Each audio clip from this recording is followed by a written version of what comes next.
Hey there, today I want to talk to you about finding aces. Now, this is an interesting little idea that I didn't certainly come up with, but I've heard other people talk about it. I wanted to share it with you.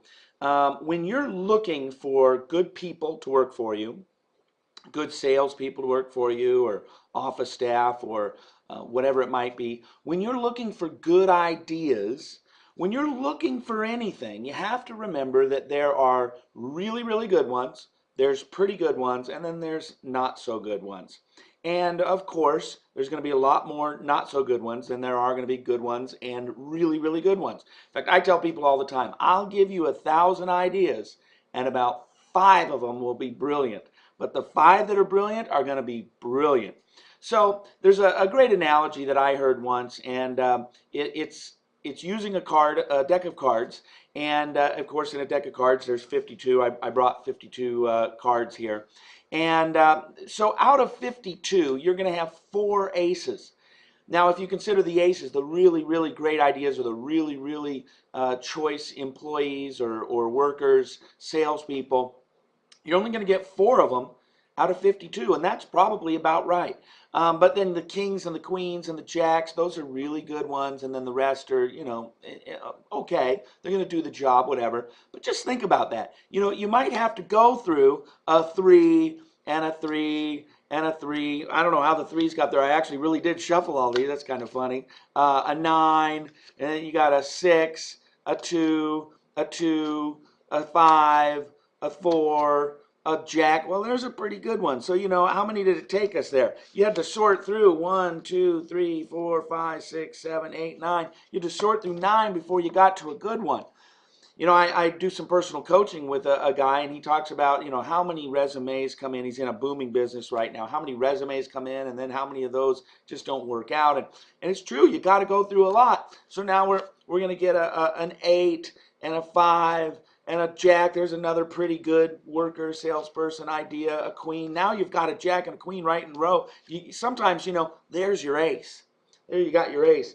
And there's another 8 and a king. Now we're kind of on a roll. We went through a bunch of lower ones at the beginning, but then we've started hitting a few. Now we're back to, there's another jack. I think we've got just about all the jacks now. There's another 8. But you realize you're just going to have to go through a bunch of ideas. You're going to have to go through a bunch of resumes. You're going to have to go through all those things before you start hitting some really good stuff. There's our second ace. We got that. And there's a 4.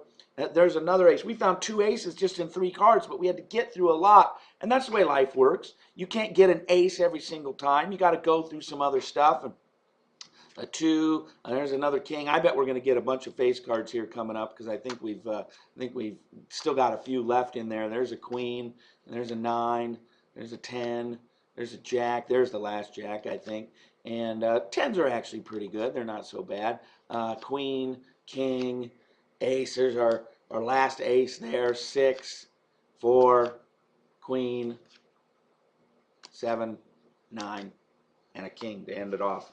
So, when you think about it, between the kings, queens, jacks, and aces, you're going to have 4 times 3 is 12, 16. You're going to have 16 out of 52. 16 out of 52 are going to be really good or pretty good. And that's just something to encourage you to remind yourself that it doesn't always just work out the way you want to every single time. You got to go through a bunch of little stuff to get to the really, really good stuff. Keep that in mind, because it'll encourage you to realize, I got to go through some of this in order to get to the really good stuff. But when you get to the good stuff, that's when it's really, really great. I like poker. And I play some poker, and I know a lot of folks who play a lot of poker.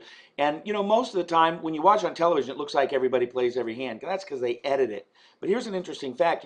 Like the best poker players in the world, they fold 90% of their hands because they look down and it's a 7 and a 3. Or they take those bad cards and they just fold and fold and fold and fold and fold. They're just sorting through. But then when you look down and you see 2 aces in the same hand. Now, the odds of getting 2 aces in your starting hand are 1 out of every 220.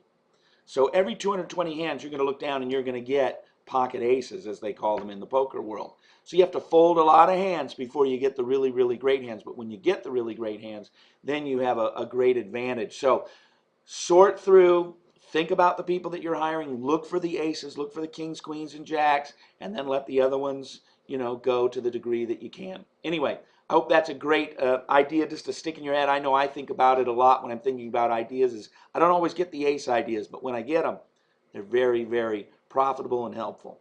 Take care. Have a great day.